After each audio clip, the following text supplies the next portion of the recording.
We're working to connect a region of over 600 million bridges between our lands.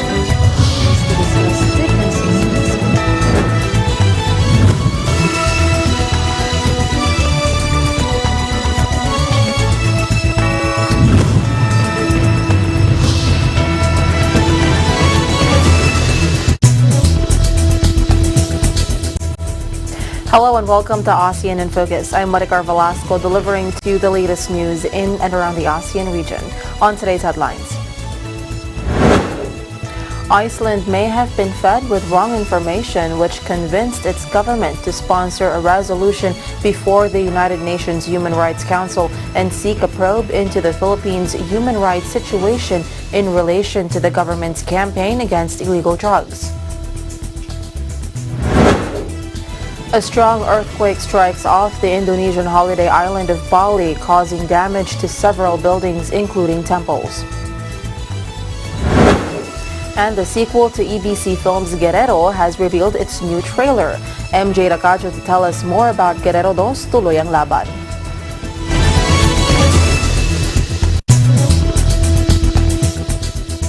Iceland may have been fed with wrong information which convinced its government to sponsor a resolution before the United Nations Human Rights Council and seek a probe into the Philippines' human rights situation in relation to the government's campaign against illegal drugs. Presidential spokesperson Salvador Panelo said he and the President Rodrigo Duterte are both wondering why Iceland is making that anti-drug war posturing. Cannot even understand why Iceland is making that posturing. That Iceland has been doing that, I think, twice. Last year, ganun din ang posisyon niya. And the other year. Until now, he's in wonderment why Iceland is doing that. He can only speculate, or the two of us can only speculate that maybe some activist either from this country or elsewhere, are feeding Iceland with the wrong information. Panelo did not elaborate which activist he was referring to, but criticized Iceland for being naive to accept everything that it hears or receives. Earlier, Philippine National Police Chief General Oscar Albayalde raised the possibility that the Communist Party of the Philippines and its armed wing, the New People's Army, may have played a role in the UNHRC's adoption of the Iceland-led resolution. Panelo agreed that it may be part of the CPP-NPA's program, but noted that the government will not bother investigating whether there is truth to the group's involvement in the UNHRC resolution. Alam mo, konektado yan. Alam mo ngayon, ang mga organization, maraming links eh. So, maybe that's part of their program. Yeah, pinapabayaan na nga namin, di ba? Kaya mo na sila. We'll just do our best. Panelo downplayed the impact brought by Duterte's consideration to cut diplomatic ties with Iceland, noting that it would not have an impact on their trade relations. He also does not see any effect of the cutting of ties between two countries on the development of the geothermal power project in Biliran, Leyte, where Iceland's Orca Energy is part of. Panelo also said he does not see the deportation of the 2,000 Filipinos working in Iceland because of the threat to cut ties. While Panelo earlier confirmed that Duterte is seriously considering cutting ties with Iceland, he said that nothing is final as of yet. As I said, the words of the President is, I'm seriously considering cutting ties with Iceland. In other words, he's mulling over it. So let's see how it develops.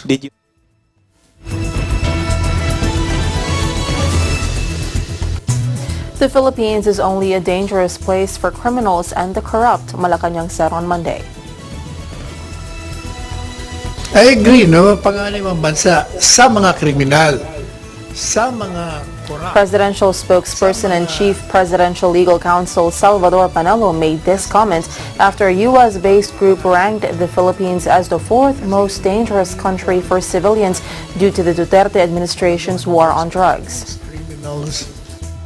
I agree, no? Panganib ang bansa sa mga kriminal, sa mga corrupt, sa mga kasama sa sindikato ng droga, talagang mapanganib.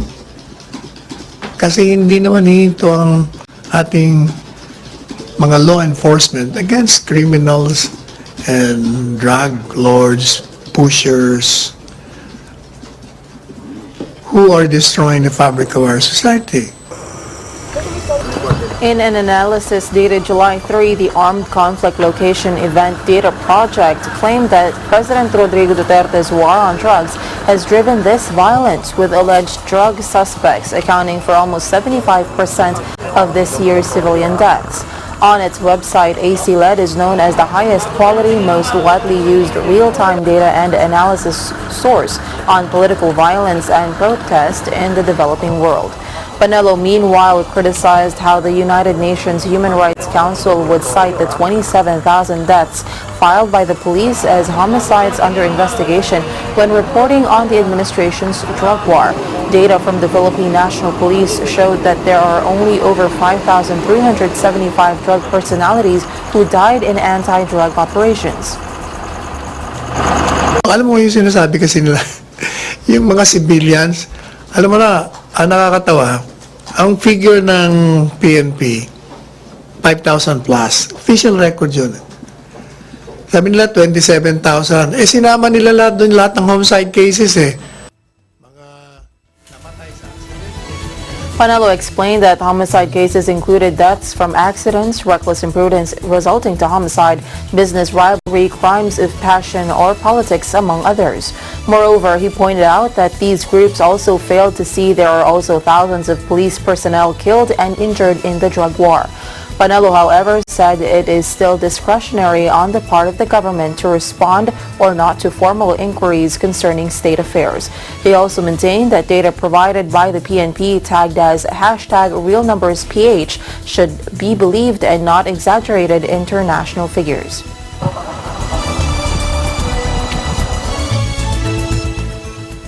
The fourth State of the Nation Address, or SONA, of President Rodrigo Duterte to be delivered on July 22 will be short, Malacanang said on Tuesday.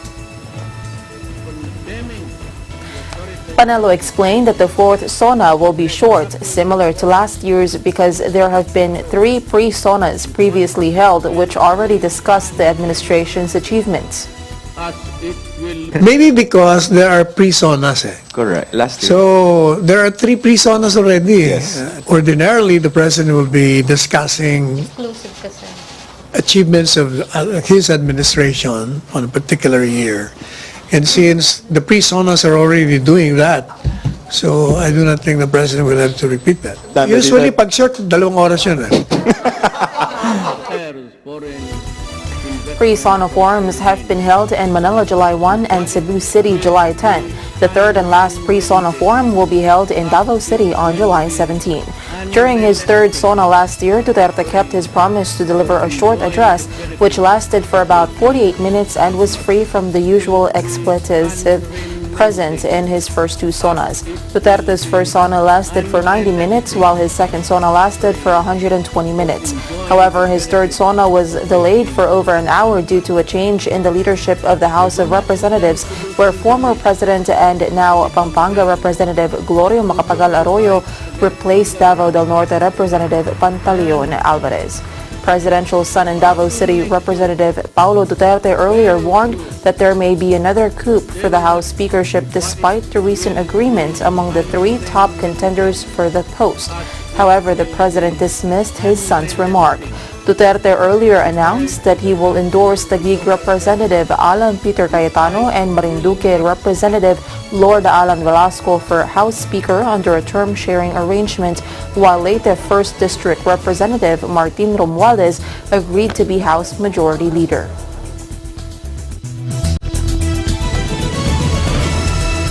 The United States on Tuesday banned visits by Myanmar's army chief and 3 other top officers due to their role in the ethnic cleansing of the Rohingya minority, urging accountability for their brutal campaign.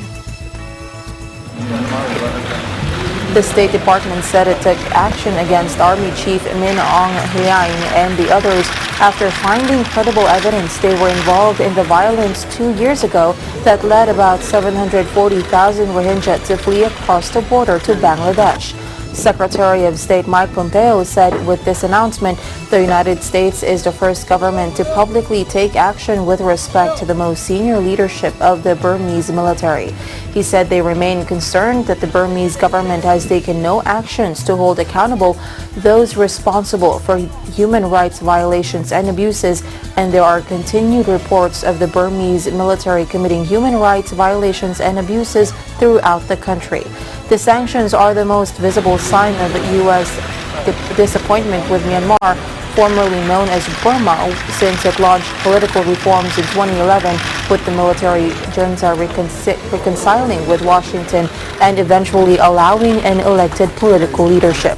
Also sanctioned were Deputy Commander-in-Chief Soe Win, Brigadier General Tan U and Brigadier General Ong Ong, as well as the families of all 4 officers.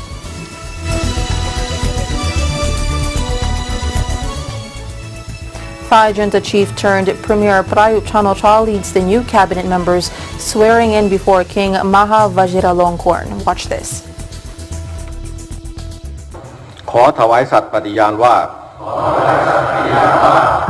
ข้าพระพุทธเจ้าจะจงรักภักดีต่อพระมหากษัตริย์และจะปฏิบัติหน้าที่ด้วยความซื่อสัตย์สุจริตเพื่อประโยชน์ของประเทศและประชาชนตลอดไปให้พรให้ท่านมีกำลังใจความมั่นใจและความมุ่งมั่นที่จะปฏิบัติหน้าที่เพื่อให้ได้ตามคำถวายสัตย์ปฏิญาณทั้งนี้เพื่อประโยชน์สุขและความมั่นคงของประเทศชาติก็ขอให้คณะรัฐมนตรีและรัฐบาลได้มีกำลังใจ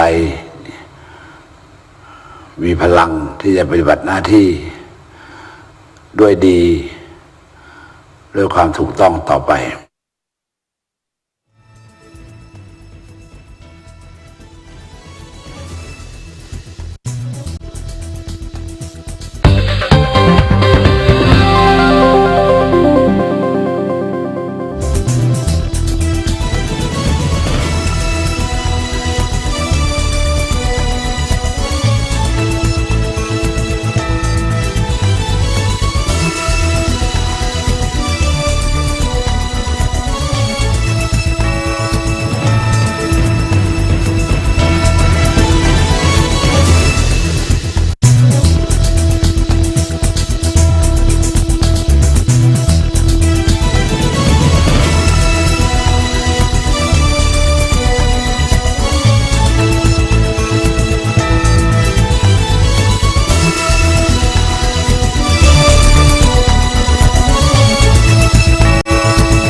is their most important asset, and it should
associated, you know what?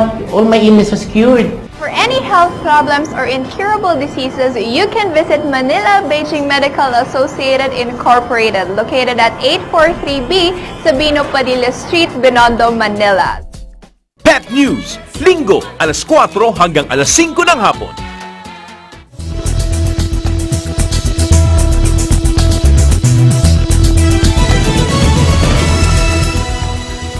Welcome back. A strong earthquake strikes off the Indonesian holiday island of Bali, causing damage to several buildings, including temples. Take a look.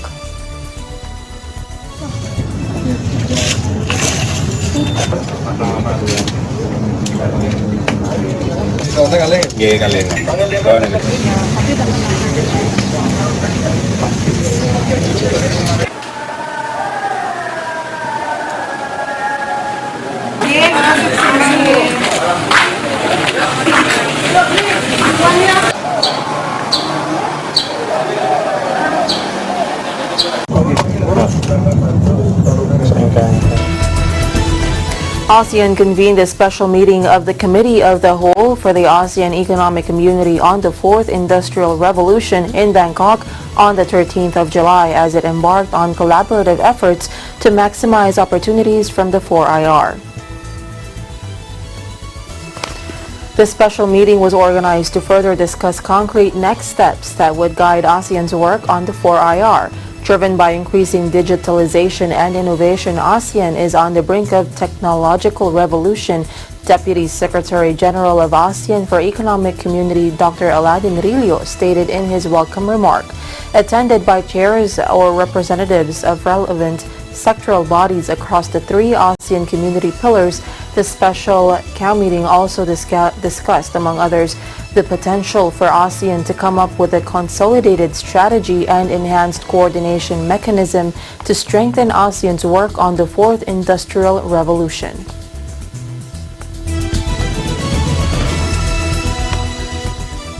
Growth in export-reliant Singapore suffered a surprise sharp contraction in the second quarter, official data showed Friday, sending a stark warning that U.S.-China trade tensions are hurting the global economy.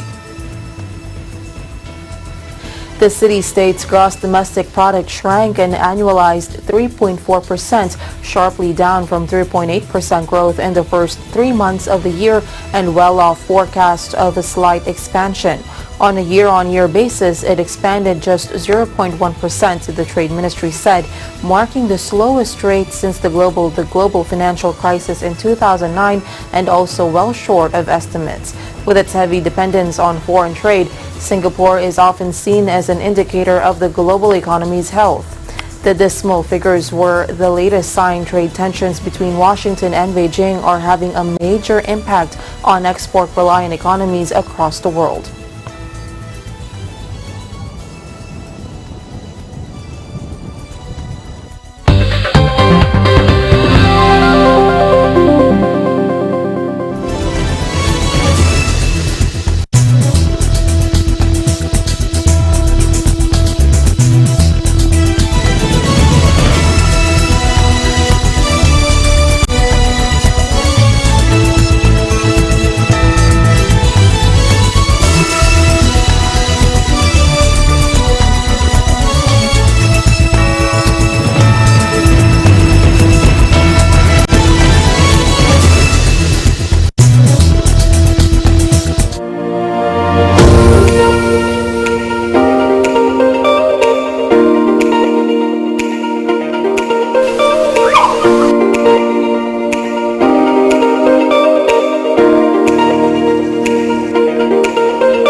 Visiting the Philippines, Manila or Quezon City is a popular destination. But oftentimes the hustle and bustle of the city can be more stressful on your vacation. So when you feel the need to reconnect to nature or relax again, there's a beautiful oasis just outside of the city called the Garden at Ciudad de Victoria.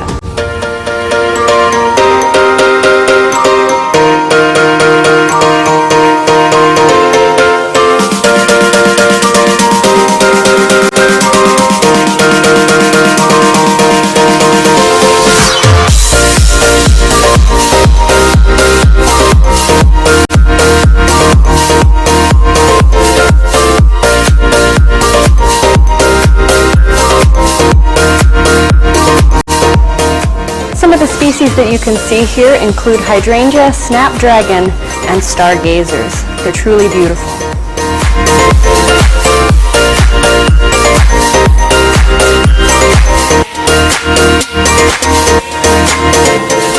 The gardens at Ciudad de Victoria are so peaceful, tranquil, and beautiful that it's become a haven for young couples and a very popular venue for engagement photos.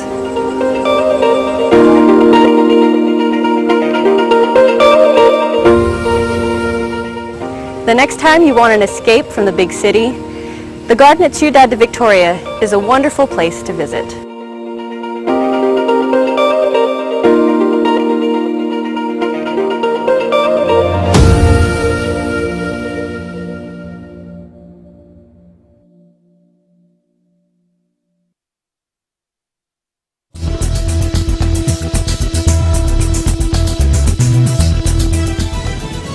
Welcome back. The sequel to EBC Films Guerrero has revealed its new trailer.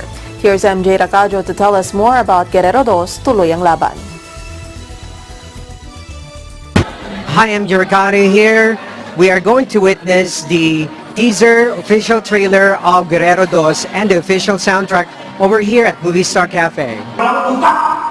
Hindi na po tama. Sobrang ako.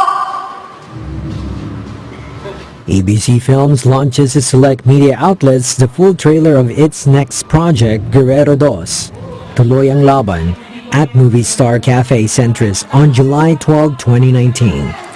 A part 2 for the first Guerrero film was in demand from audiences from all over the world, and ABC Films responds with this long-awaited sequel. Tapos simula po nun, ayun na po, simula po nung parang in-enjoy ko lang po yung shooting. Parang binalik ko po yung totoong kung dating ginagawa po. Yun po, nakagampan ako na maayos. Po, hello po sa inyo lahat Ako po si Miguel Guerrero, gumanap po sa pelikulang Guerrero. Ayan, manood po kayo ng Guerrero 2. Hindi pa po alam kung walang showing. Pero manood po kayo. Ko po dito is si Abby pa rin. Siyempre yung love interest ni Ramon from Guerrero 1. And then at the same time ako po ay acoustic singer pa din. And may mga mapapanood kayong gig ko po ulit sa Guerrero 2. And siyempre this time masasagot na ang lahat ng mga katanungan natin from Guerrero 1. Na ano nga ba talaga? Bakit nga ba nagkaganon, Abby? Bakit ganon? So ayun, ngayon baka dito mawala na po yung galit nila sa akin. We're so thankful, we feel great, and actually I cannot believe that today we're going to launch the trailer of Guerrero 2. I still remember during Guerrero 1, we never expect that there will be part 2 for the Guerrero. Right now, we are already on our final days of shooting for Guerrero 2 Tuloy ang Laban. We already had a pre-launching just today here at Movie Stars Cafe, and we launched our original soundtrack music. And we're excited to release coming very soon to theaters nationwide. Guerrero 2 Tuloy ang Laban is a little bit different from our first offering. It's more drama and there's a lot of twists to it, and I'm sure all of our audiences will enjoy it so much. We invite all of the viewers of Net25 to please wait and watch coming soon Guerrero 2 Tuloy ang Laban. You won't be disappointed. Ako po yung gaganap na Nurse Lisa. Si Nurse Lisa, siya po yung nurse na nagbabantay dun sa pasyenteng si Ramon Guerrero po and sa asawa ni Mang Ruben na si Aling Delia po. Direk, congratulations. We finally seen the full trailer. Hello po, thank you po sa lahat ng nanood and sumuporta sa teaser and trailer launch po ng Guerrero 2. I know, as always, you say that, tell us about the story of Guerrero 2, just a synopsis. Yes po, the Guerrero 2 po will focus on the story of Miguel Guerrero after his brother Ramon Guerrero was knocked out in the first part of the Guerrero. So, mag-start yung story sa kung paano hinarap ni Miguel Guerrero yung paghihintay sa kuya niya na magising. So he will bring joy, hope sa mga tao sa ospital. So you're expecting this film to be out on this coming October 2019? Yes po. The target screening date po is October 2019.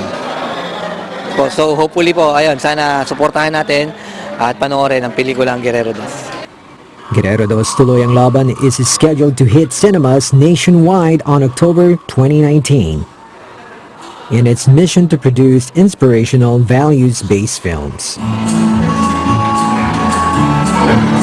Reporting from Movie Star Cafe, we witnessed the Guerrero 2 Tuloy ang Laban official trailer, teaser, and official soundtrack.